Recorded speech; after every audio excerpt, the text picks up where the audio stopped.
Assalamualaikum warahmatullahi wabarakatuh. Salam sejahtera buat kita semua.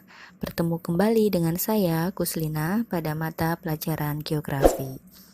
Pada kesempatan kali ini yang akan dibahas yaitu materi geografi kelas 12 pada bab 2 tentang interaksi keruangan desa dan kota. Kompetensi dasar yang harus dicapai yaitu yang pertama, menganalisis struktur keruangan desa dan kota, interaksi desa dan kota, serta kaitannya dengan usaha pemerataan pembangunan. Yang kedua, membuat makalah tentang usaha pemerataan pembangunan di desa dan kota yang dilengkapi dengan peta, bagan, tabel, grafik, dan atau diagram. Peta konsep pada bab ini terdiri dari 3 pokok bahasan utama, yaitu yang pertama desa, yang kedua kota, dan yang ketiga tentang interaksi keruangannya. Sebelum mempelajari tentang interaksi keruangannya, akan dibahas terlebih dahulu tentang apa itu desa, lalu apa itu kota, baru ke interaksinya ya. Interaksi atau nama lainnya itu hubungan. Hubungan timbal balik atau hubungan yang saling mempengaruhi. Baik, peta konsep yang pertama tentang desa yang dibahas yaitu pengertian desa, kriteria desa atau ciri desa, klasifikasi desa, fungsi desa, bentuk dan pola desa, potensi desa, tipe desa. Kemudian yang kedua, kota. Pengertian kota, kriteria kota atau ciri kota, fungsi kota, tahap perkembangan kota menurut Louis Mumford, bentuk kota, dan struktur keruangan kota. Berikutnya peta konsep tentang interaksi keruangan desa dan kota. Ada pengertian interaksi, kemudian teori-teori interaksi desa kota yang terdiri dari teori gravitasi, teori titik henti, teori potensi penduduk, dan teori grafik. Kemudian faktor-faktor yang mempengaruhi interaksi desa kota, dampak interaksi desa kota, usaha pemerataan pembangunan nasional, dan dampak perkembangan kota terhadap masyarakat desa dan kota. Oke, kita bahas tuntas yang pertama tentang desa ya. Yang punya buku geografi mandiri penerbit Erlangga, silahkan sembari dibuka bukunya dan highlight poin pentingnya. Yang tidak punya bukunya bisa rangkum dari video ini. Pertama, pengertian desa. Ada beberapa pengertian desa dari para ahli, diantaranya menurut Erwin Tarto. Erwin Tarto berpendapat bahwa desa merupakan perwujudan geografis dari unsur-unsur fisiografis, sosial, ekonomi, politik, dan budaya setempat dalam hubungan serta pengaruh timbal balik dengan daerah lain. Sedangkan menurut Daljuni berpendapat bahwa desa dalam arti umum adalah permukiman manusia yang letaknya di luar kota dan penduduknya berjiwa agraris ya, agraris atau petani atau pertanian.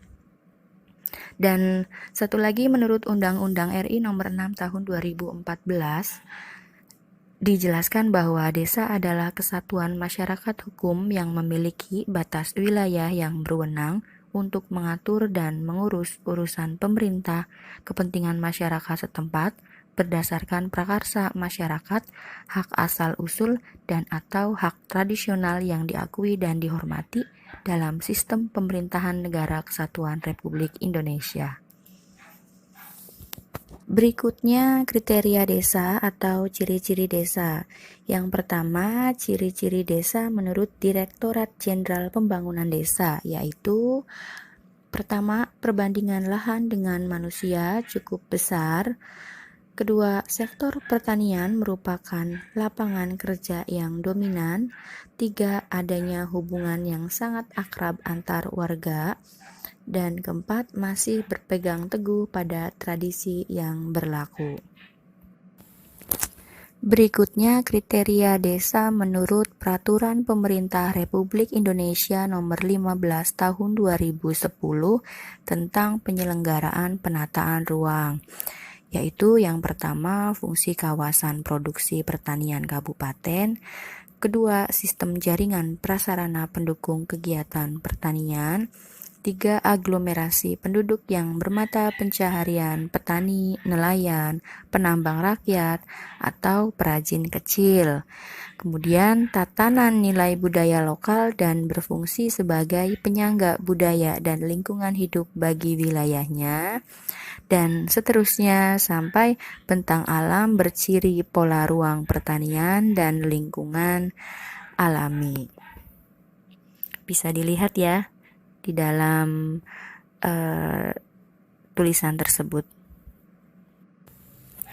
Berikutnya klasifikasi desa atau pengelompokan desa. Di sini ada tabel, bisa dilihat ya. Klasifikasi desa berdasarkan luas wilayah, kepadatan penduduk, dan jumlah penduduknya. Sambil dilihat, di sini ada desa terkecil, desa kecil, desa sedang, desa besar, dan desa terbesar. Desa terkecil dengan luas wilayah kurang dari 2 km persegi dan jumlah penduduknya kurang dari 800 jiwa. Kepadatan penduduk kurang dari 100 jiwa per kilometer persegi. Sedangkan desa terbesar luas wilayahnya kurang dari 8 km persegi, jumlah penduduk 3.200 jiwa, kepadatan penduduknya 3.000 sampai 4.500 jiwa per kilometer persegi. Bisa kalian simak di tabel. Tugas di pertemuan ini adalah silakan tulis nama desamu dan cari tahu jumlah penduduk serta luas wilayahnya berapa, kemudian cek pada tabel klasifikasi desa masuk kategori desa apa. Jawabannya ditulis di kolom komentar, sertakan nama dan kelas kalian. Silakan yang tinggalnya satu desa bisa bergabung. Tugas ini individu, namun kalian bisa berkelompok dalam mengerjakannya dengan teman yang lain yang tinggalnya di satu desa yang sama. Harap diperhatikan, jangan sampai salah dalam menuliskan nama desanya. Desa dan blok itu berbeda ya. Desa ditandai dengan adanya kantor kepala desa. Contohnya di wilayah Anjatan itu ada Desa Anjatan Utara, Desa Anjatan Baru, Desa Anjatan, Desa Wanguk. Untuk blok-bloknya seperti Karangmalang, Karangsambung, Karangrata, Sumur Gali itu bukan desa ya, awas. Sumur Gali bukan desa karena tidak ada kantor desa Sumur Gali, tidak ada. Jadi jangan sampai salah, jangan sampai tertukar antara desa dan blok. Terima kasih untuk pertemuan kali ini, semoga bermanfaat. Cukup sekian dan wassalamualaikum warahmatullahi wabarakatuh.